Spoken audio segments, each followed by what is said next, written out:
Joining me now is South Carolina Senator Tim Scott. He is the ranking member of the Senate Banking Committee and a member of the Senate Finance, Foreign Relations, and Small Business Committees. Senator, it's great to see you. Thanks so much for joining me this morning. Thank you. Big meeting yesterday in Washington. You were there. What can you tell us about the meeting, Senator? Well, first, happy birthday to President Trump. Today is his birthday. Yesterday, President Trump talked about the importance of unifying the party. It really is. Yeah, we got to be excited about that. He's about 40 years younger than Joe Biden, it seems, when you're in the room with him. But I'll say, Maria, without any question, President Trump talked about unifying the party. He talked about the importance of us having one voice November the 5th and beyond. He talked about the importance of us working for the working class American people. It was the best I've seen him talking about the issue of unifying our party so that the only thing we're talking about, the American people, working class Americans cannot survive 4 more years of Joe Biden. Working class Americans can't survive 4 more years of an open border, a decimated economy. We need 4 more years of President Donald Trump. We're on our way to get there. The day of reckoning, November the 5th. Can't wait for it. He is. You know, one of the things he said yesterday was that in North Carolina, early voting starts in September. So this race is not simply about November the 5th, though that is our day of reckoning. He understands that we must use every single weapon in the arsenal. Early voting, mail-in voting.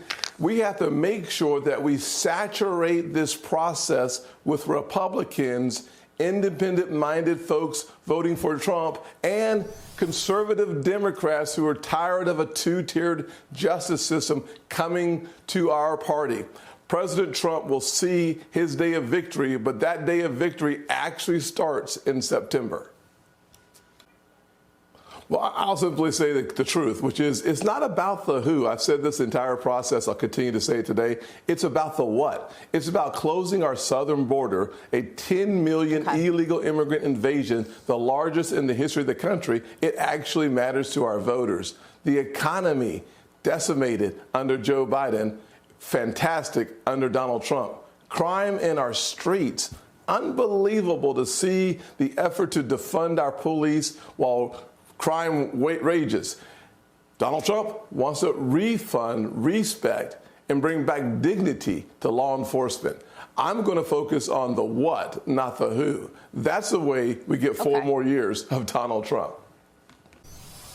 Well, the fact that the ability to contrast the 2 candidates so close in office is really helping Donald Trump. Jobs and justice. African Americans saw greater wage gains under Donald Trump than they've seen under Joe Biden. Unemployment has gone up under Joe Biden, and it went down under Donald Trump. On the justice issue, many African Americans are simply sick and tired of being sick and tired of a 2-tiered justice system. But when they watch it used, weaponized against a former president of the United States, they know there's no chance it will work out better for them. So supporting the candidate that will purge the Department of Justice of the political nature of it, supporting the candidate where their wages grew faster at the bottom than at the top, supporting the candidate that closes the border. This border crisis devastates poor communities first. That candidate is Donald Trump. That makes this decision an easier decision than it's been in 4 decades. Absolutely.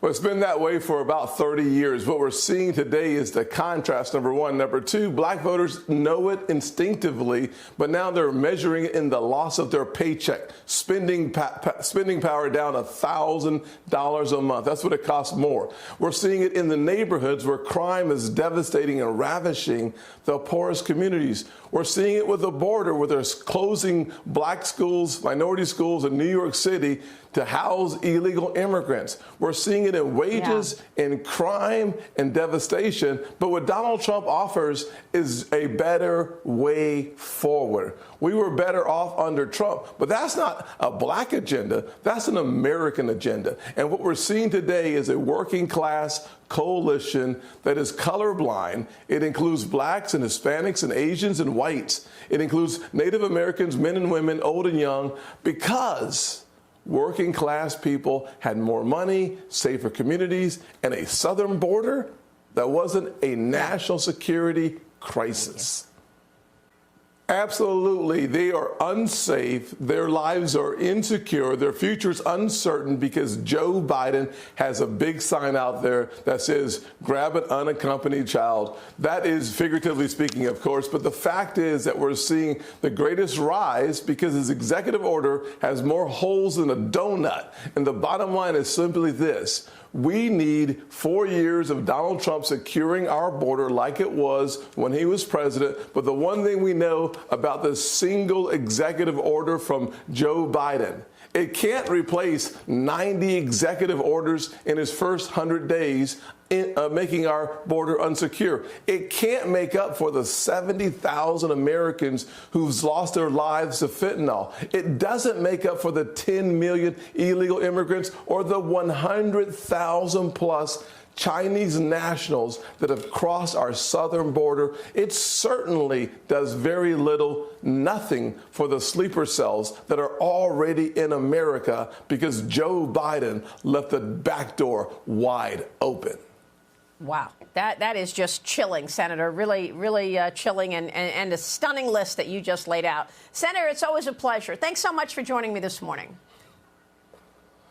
Thank you, Maria. Have a great day. All right. We will see you soon. Happy Father's Day, Senator Tim Scott.